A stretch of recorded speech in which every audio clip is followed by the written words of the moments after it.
Hello friends, welcome to C programming video tutorials. So far we have learned how to design solutions to the problem using problem solving tools. It's time to learn programming language itself because we need to learn how to translate these designs to codes. From this tutorial onwards, we are going to focus on C programming language in depth. First of all, in this tutorial, we are going to discuss history of C programming language. So let's get started. To write compilers for other programming languages, Martin Richards at AT&T Bell Laboratories around the year 1966 designed a programming language known as BCPL. BCPL stands for Basic Combined Programming Language. In BCPL, Martin Richards introduced flower brackets. Flower brackets we use to group set of statements to create block of statements.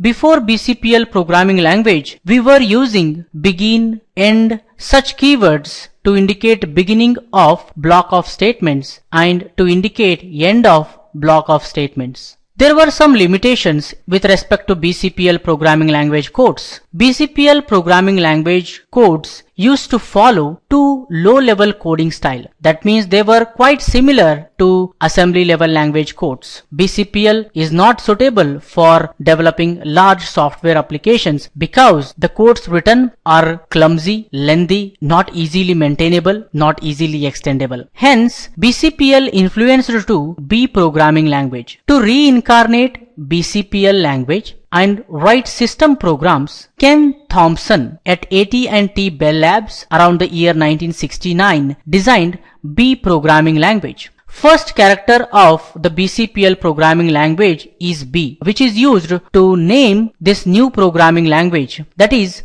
B programming language. B also has some limitations, like B programming language is not quite suitable to implement Unix operating system. It was not suitable for developing moderately complex applications. Hence, B programming language influenced to C programming language. C programming language is derived from B programming language. Second character of BCPL is C, which is used to name this new programming language C programming language. C programming language is actually B programming language plus data types. Data types were introduced in C programming language. Before that, B programming language and BCPL were typeless programming languages, whereas C is a typed programming language. In C programming language, many data types were introduced. So you can think like C has almost all the features of B programming language plus data types. Before C programming language design, Unix operating system was written in assembly level language.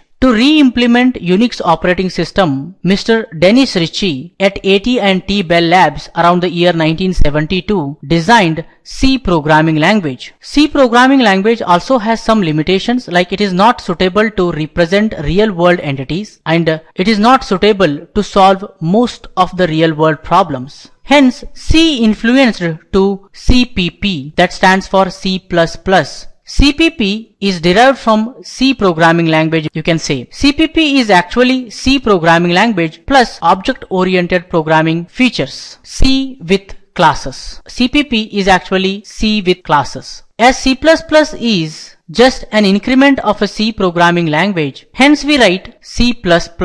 Plus indicates incrementation in programming language. Around the year 1983, ANSI, American National Standards Institute, established standard specification for C. Around the year 1989, based on the standard specification, IEEE stands for Institute of Electrical and Electronics Engineers, released new C version with the name ANSI C. Also we say it as Standard C or C89. In 1990, ISO, International Organization for Standardization, adopted ANSI C standard and released a new version with the name C90. In December 2011, a stable and standard of C language has been released with the name C11. So this is a brief history of C programming language. I hope you guys have understood. For this tutorial, this much is enough, friends. In the next tutorial, we get more information on C programming language. So please subscribe and don't forget to like, comment and share these videos with others so that everyone will get benefited. Keep learning, keep coding, keep sharing.